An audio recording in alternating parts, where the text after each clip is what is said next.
아침 말씀. 오늘 본문 말씀은 욥기 2장 1절에서 13절입니다.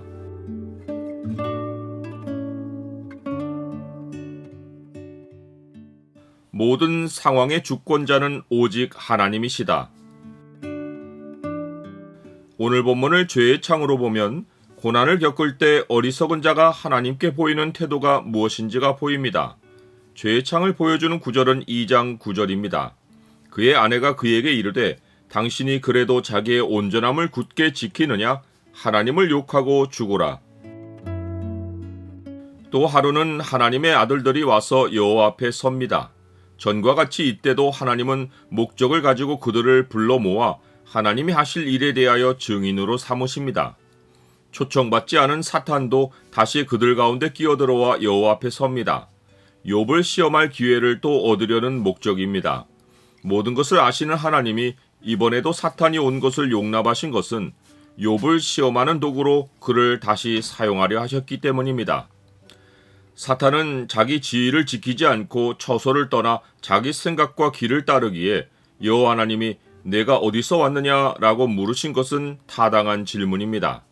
사탄은 땅을 두루 돌아 여기저기 다녀왔다고 말합니다. 하나님은 사탄이 우는 사자같이 두루 다니며 삼킬 자를 찾아다니는 것을 아십니다. 그러나 사탄은 하나님이 인정하시는 사람을 삼킬 수 없다는 사실을 욥을 통해 알았을 것입니다. 하지만 그가 얼마나 어리석은지 욥을 다시 시험하려 한 사실에 나타나 있습니다.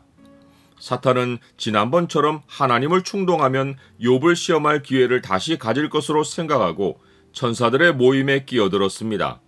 하나님은 교만한 사탄이 자기 꾀에 빠져 욥을 시험하도록 이렇게 말씀하십니다. 여호와께서 사탄에게 이르시되 네가 내 종 욥을 주의하여 보았느냐? 그와 같이 온전하고 정직하여 하나님을 경외하며 악에서 떠난 자가 세상에 없느니라. 내가 나를 충동하여 까닭없이 그를 치게 하였어도 그가 여전히 자기의 온전함을 굳게 지켰느니라. 내가 나를 충동하여 라는 말은 하나님이 사탄에게 충동을 받았다고 인정하신 것이 아닙니다. 사탄이 하나님을 충동한 사실 자체를 지적하신 것입니다. 하나님은 악에게 시험을 받거나 누구에게서도 충동을 받아 행동하지 않으십니다. 하나님은 모든 일의 주권자로서 악도 악한 나를 위해 합당하게 쓰십니다. 사탄은 이 사실을 모르고 능히 하나님까지 미혹하여 자기 목적을 달성할 수 있다고 생각하고 욥을 시험할 새로운 방도를 내놓고 하나님을 다시 충동합니다. 사탄이 여호와께 대답하여 이르되 가죽으로 가죽을 받고 오니 사람이 그의 모든 소유물로 자기의 생명을 받고 올지라. 이제 주의 손을 펴서 그의 뼈와 살을 치소서. 그리하시면 틀림없이 주를 향하여 욕하지 않겠나이까. 가죽으로 가죽을 바꾼다는 말은 욥이 자기의 살가죽을 지키려고 동물이나 자녀의 가죽이 벗겨져 죽는 것을 상관하지 않았다는 것입니다. 그러나 사탄은 그의 몸을 치면 상황이 달라져 하나님을 향해 반드시 저주할 것이라고 자신합니다. 하나님은 사탄에게 그의 생명은 해하지 말라고 명령하며 욥을 시험하는 것을 다시 허락하십니다. 사탄은 욥이 변절할 것을 확신하고 물러갑니다. 하지만 하나님은 욥이 온전함을 반드시 지킬 것을 확신하고 사탄을 내보내신 것입니다. 사탄은 욥의 몸을 쳐서 온몸이 종기로 덮이게 만듭니다. 욥이 제 가운데 앉아서 질그릇 그릇으로 몸을 긁고 있는 모습을 아내가 보고 당신이 그래도 자기의 온전함을 굳게 지키느냐? 하나님을 욕하고 죽으라 라고 말합니다. 욥의 아내는 위로가 절실한 욥에게 험한 말을 내뱉습니다. 욥기가 전하는 또 다른 중요한 메시지가 위로입니다. 욥의 친구 세 사람이 욥의 모든 재앙 소식을 듣고 그를 위로하러 왔지만 가장 먼저 한 일은 산자를 앞에 두고 죽은 자를 위해 7일간 조문한 것입니다.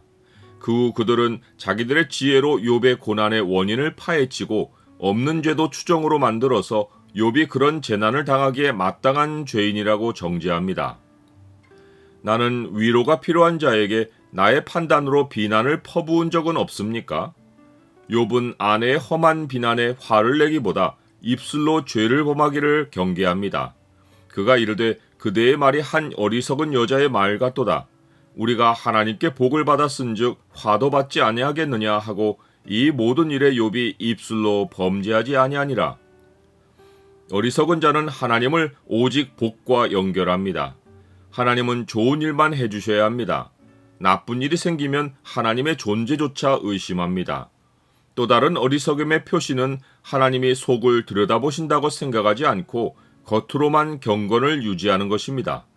예수님은 이런 태도를 보고 어리석은 자들아, 겉을 만드시니가 속도 만들지 아니하셨느냐? 라고 말씀하십니다. 만물에 대한 하나님의 주권을 인정하지 않고 상황에 따라 하나님에 대한 평가가 달라지는 것이 어리석은 자의 전형적인 표시입니다.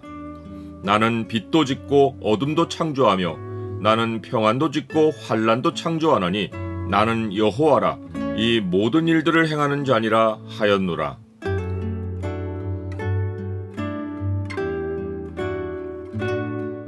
주님, 영혼을 능히 죽이지 못하는 자들을 두려워하지 않고 오직 몸과 영혼을 모두 지옥에 멸하실 수 있는 주님을 두려워합니다. 사탄이 제 아무리 무서운 일을 벌여도 생명해 주는 주님이십니다. 주님이 모든 상황의 주이십니다. 예수 그리스도의 이름으로 기도드립니다. 아멘.